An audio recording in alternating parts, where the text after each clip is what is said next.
During my initial venture into investing, I found myself experimenting with different approaches. I tried my hand at day trading, waves or head and shoulders. How can I know? explore the world of What about index index funds. fund? Everybody's talking about it.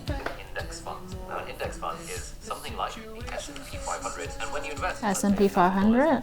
2% of it would be in Apple, 2% in Facebook, 2% in Google, 2% in Microsoft. Basically, Sounds great. Oh, Bitcoin. Deep into the complexities of cryptocurrency, I regard the thing as a combination of dementia and immorality. And I think the people that are pushing it are a disgrace. There ain't no Bitcoin. and even religiously took a fundamental valuation course. This eclectic journey was driven by my initial lack of understanding about investing as a whole and the noticeable absence of guidance in this domain. The hunger for knowledge was immense, but I simply didn't know which direction I should be heading. It's too hard. Yeah, that was me. And you do better than that after this video because I will walk you through the easy steps to get started investing. To make the steps more logical, I'll divide this video into 3 parts. Firstly, I'll talk about the why. Why should we invest? Or what do you want to get out of it from investing? Or what's your goal? This is very important because if you say, I just want to get rich overnight, sorry, I think you come to the wrong place. Then, before we open a brokerage account, we need to do some prep exercises or financial tidied up, I would say. And lastly, we'll talk about how to invest, what are the options there, asset allocation, diversification, which platforms should you consider. So why? Why should we invest? Wouldn't it be safer to park our money in a savings account, especially with the interest rates on the rise? It might seem like the secure path. And in Australia, deposits are protected up to $250,000 for each account holder in nearly all banks. But here is the catch. Over time, the real purchasing power of our money in a savings account is eroded by inflation. Inflation is like that sneaky villain that makes everyday things more expensive, from your groceries to your commute. So if you're stashing your money in a savings account earning 5%, but the inflation rate is 6%, you and your money are essentially moving backwards. Investments, on the other hand, have the potential for higher returns, acting as a shield against inflation. For instance, the S&P 500 has delivered an average annual return of about 10% since 1926. Even after accounting for inflation, that's a solid 4% annual gain. In Australia, the share market has seen an average annual return of 13% from 1990 to 2022. Sure, there are ups and downs in the market, but if we zoom out and think long term, 10, 20, 30 years, the results should be promising, if not better.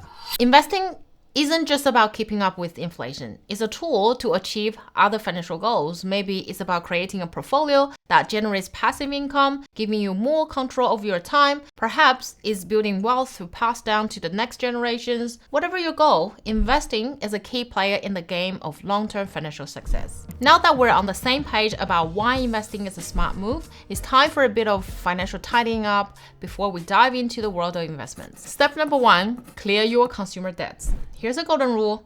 Clear your debts before venturing into investments, especially those high-interest consumer and credit card debts. Take a look at Commonwealth, where the variable rate for a personal loan ranges from 8% to 20%, and credit card interest hits 14%. There's simply no way the returns from investments can outpace these rates. What about home mortgages? Unless the mortgage interest rate is lower than the stock market's annual return, it makes sense to prioritize paying off the mortgage. Reducing the principal and future interest payments is a wise financial move. Look, there are investment loans available in Australia like NAB's Equity Builder, but even with a 2% discount, the standard variable rate is 7.75%. Can your portfolio consistently produce returns higher than this every single year? Probably not. Investing should be stress-free, and unnecessarily adding financial strain is counterproductive. And with those high interest debts off your plate, your financial stress should already be taking a nosedive. Now, let's boost that peace of mind by building an emergency savings buffer. This fund acts as a safety net for unexpected costs like car repairs, medical bills, or temporary job loss. And opt for savings accounts with relatively high interest rates, a safe and easily accessible place for your emergency fund. And if you don't want to waste your time doing the research, I've got the candidate savings account for you. Now, you might be wondering, how much of your income should go into investments? A good rule of thumb is to invest 10 to 20% of your take-home income The good news, it doesn't take much to get started. Micro-investing platforms let you dip your toes in with as little as $1. And check out my micro-investing platform review video for insights into 7 different apps. Remember, the key is to start early, giving you the upper hand by spending more time in the market. So what broker should I use? Not so fast. Before you rush to open a brokerage account, which only takes a couple minutes, let's take a step back and consider the bigger picture. We have 2 primary avenues for investments.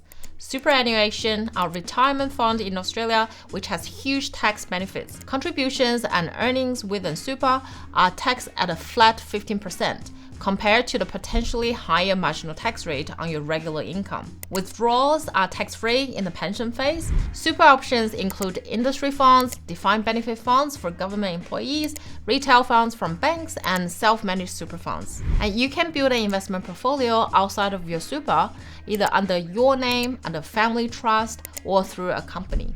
And each structure comes with its pros and cons, especially concerning tax implications. For example, if investing as an individual between a couple, it might be tax efficient to choose the person with the lower income for certain investments. Of course, you can do both at the same time, especially you want to retire early as the money in super account is locked in until the retirement age, which is currently 65 years old, and the government can change that retirement age a little bit further if they want to. The key principle here is to allocate money that you won't need for at least 7 years because investments tend to show significant growth over this time frame. Withdrawing prematurely might mean missing out on gains or even facing losses during market downturns. Your investment choices and how you approach them will determine which platforms to use. And let's start by exploring the major asset classes. Number 1, cash. This includes the hard cash you keep in your bank account, money market fund, savings account, or term deposit. You got equity, it's just a fancy name for shares or stocks and representing partial ownerships in companies. And fixed income, another fancy name for bonds, where you lend money to an issuer in exchange for coupon interest. Then you got real estate, Australian slug properties. You can buy physical residential or commercial properties. You can also invest in REITs, real estate investment trusts. Then you got commodities. You can buy gold, silver, or cryptocurrencies like Bitcoin. And there are other alternative investments outside these traditional classes like private equity, hedge funds, art, collectibles, and derivatives. Most investors typically opt for cash, shares, and bonds, and some diversify into REITs and precious metals.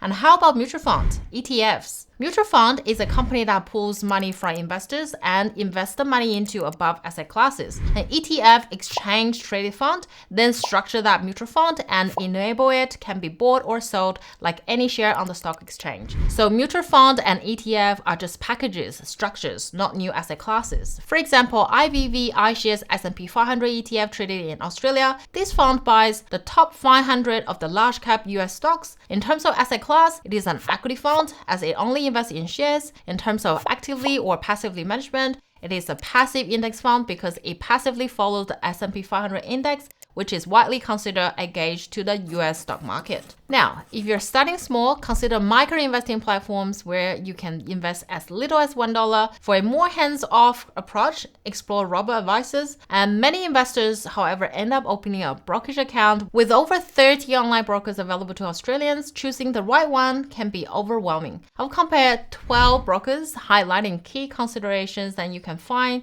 the link below. Vanguard also offers its platform, Vanguard Personal Investor, but it has limitations, allowing investment only in Vanguard products and a few ASX shares. Until now, you probably don't know what to invest. Should I start picking stocks, or Warren Buffett has the answer I'd like for to ask us? both of you, if you were 30 years old again and had your first $1 million in the bank, how would you invest it, assuming you're not a full-time investor, you have another full-time job, you can cover your expenses with other savings for about 18 months, no dependents? Well, I'll be very simple.